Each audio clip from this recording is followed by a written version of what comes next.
Welcome back to the Barbecue Lab. I'm David. And I'm Melissa. And we are trying something a little different today. We're taking a look forward into 2026, and we're going to say what we really hope is coming in the outdoor cooking world. So, Melissa, are you excited? You bet. All right, so I know that she has some questions that she's put together, and she's going to ask them. We're going to talk back and forth. But let's dive into what we hope is coming in 2026. Sure. All right, we're going to start off with the topic of pellet grills today. We've seen a lot of changes and innovation in this particular style of grill over the past 7 years that we've been doing this. So what new and exciting things do you think or hope we might see in the coming year? Well, the thing that I know that most people are excited about is when a grill can add more smoke flavor than they can get with a standard pellet grill. Now, there's a couple brands who've been doing some things with this, like Camp Chef. They have that smoke drawer that they've added to a couple of units.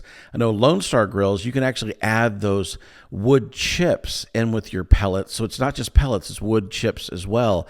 And then you have other grills like Pits and Spits who have like a little side basket that allows you to burn charcoal or wood. All three giving you options to be able to add more smoke flavor to your cook. I hope we see more of that. I hope some of the other brands that haven't even broached this topic yet take a dive into that this year. I'd love to see that. The second thing is I know that there's a lot of brands that what they've done is they've changed their controller on the PID side. They've changed it so you can actually dial up the smoke or dial down the smoke. I'd like to see the brands that haven't gotten on board with that do that as well. But that's what I hope is coming, is more ability to control how much smoke is applied with your pellet grill. While you were talking, it got me thinking, I wonder if in this season of high tariffs, if brands might put more of their innovation into the pellets themselves. Do you think that might be something? I mean, they certainly could. There's not been a whole lot of innovation going on in the pellet market. I know there's some interesting pellets out there that we haven't tried, but maybe that's something we need to put on the docket this year, is running some pellets against each other. All right, moving on to the world of griddles next. We recently published our annual griddle head-to-head, and there were a couple of brands that seemed to actually kind of break the mold with their newest releases. So what big change have you seen in the griddles that you hoped will continue and expand in 2026? The biggest change that we saw was that they went ahead and moved some of the cooktops to be stainless steel. And to me, that's the absolute game changer. It's so much less maintenance to keep a stainless steel top looking good and actually functioning well, as opposed to a cold rolled steel or any other type of top that rusts. So I really hope that we see some of the major brands out there come out with their first stainless steel griddle tops. I don't know if that's coming or not, but I really hope that that's one of the new trends that we're seeing in 2026. All right, so besides the cooking surface itself, are there any other innovations that you've noticed in the griddle world? Well, there are some brands that have addressed a test that we've been running, and that's called the wind test. And I know that I have griddles. I mean, we've got 10 or 12 griddles here on the property. I have some of those griddles that I absolutely cannot use in the wind, and that drives me crazy because here in the Midwest, it's windy all the time. So I really am excited about some brands figuring out how to combat the wind so that their griddles can be used in all seasons and all weather functions outside. All right, so for those of us who prefer charcoal, anything exciting coming our way, you think? One of the things that I know of in charcoal is something that I haven't had a chance to get hands-on with yet, but I'm really excited to get hands-on with the new drum smoker from Outlaw Barbecue Smokers. I mean, you know that we have the big Outlaw Hoss pit. It's our massive trailer that we use for catering huge events here in central Indiana. But they came out with a new drum smoker. It looks like it's octagonal. It has a foot pedal that allows you to kick the lid open, which is one of the biggest problems that you have with drum cookers out there. A lot of them, you have to take the lid off and set it someplace, and you never know where you're going to set it. And it's just a kind of a pain in the butt. But I'm really excited to see what they've done in this new drum that they just put out not even a month or two ago. So that's one of the things I'm super excited about. Another thing that we have had hands-on with was the spider grills. And in that charcoal realm, spider grills is doing something that most other charcoal grills aren't doing, and they added the ease of pellet control to a charcoal grill. It's got that fan assist. It has the digital temperature control. In the charcoal market, that was a standout, an absolute standout for me. I'd like to see more brands adopt that technology and make it easier for people to control a charcoal fire, especially those who don't have the experience of doing it themselves yet. I know a lot of our viewers have the old standard gas grill on their back patio, and it's a standard. It's been consistent for decades. Not a whole lot of changes there. Are you seeing anything different coming our way? One of the big things I saw last year was that gas grills finally made the switch to digital control, or at least digital readout in a lot of brands.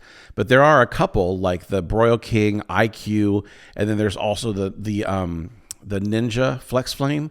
Both of those were digital control, where you can say, I want to run 250 degrees, or I want to run 400 degrees, or you could kind of pick what you wanted it to run. And it was a digital control, which is something that gas grills largely do not have. I would say 99% of the market doesn't have that. I'd like to see that continue to be more prevalent across the market. And I think we're going to see a lot of that this year. Okay, so 2026, that means the pandemic was 5 to 6 years ago. There was a huge rise in outdoor cooking during the pandemic as we were all on lockdown at home. So what's happening to those grills everyone bought during the pandemic? It's, have we hit the end of that lifespan? And what do you think is going to happen in the grill market this year because of that? I think a lot of grills have that 3 to 5 year lifespan that's expected from the manufacturer. And you might say, there's no way it's only expected to live 3 to 5 years. Well, just look at the manufacturer warranty and you'll have an idea of how long they expect that grill to last before it starts to fall apart.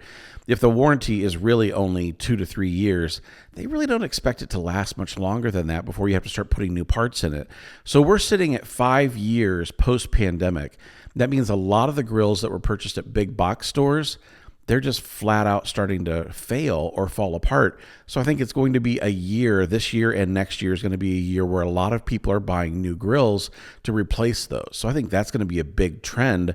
But like you said, obviously, tariffs are playing into that like crazy. Yeah, and so with tariffs being at play here, prices are a lot higher than people would normally be paying for these kinds of grills. So what do you think?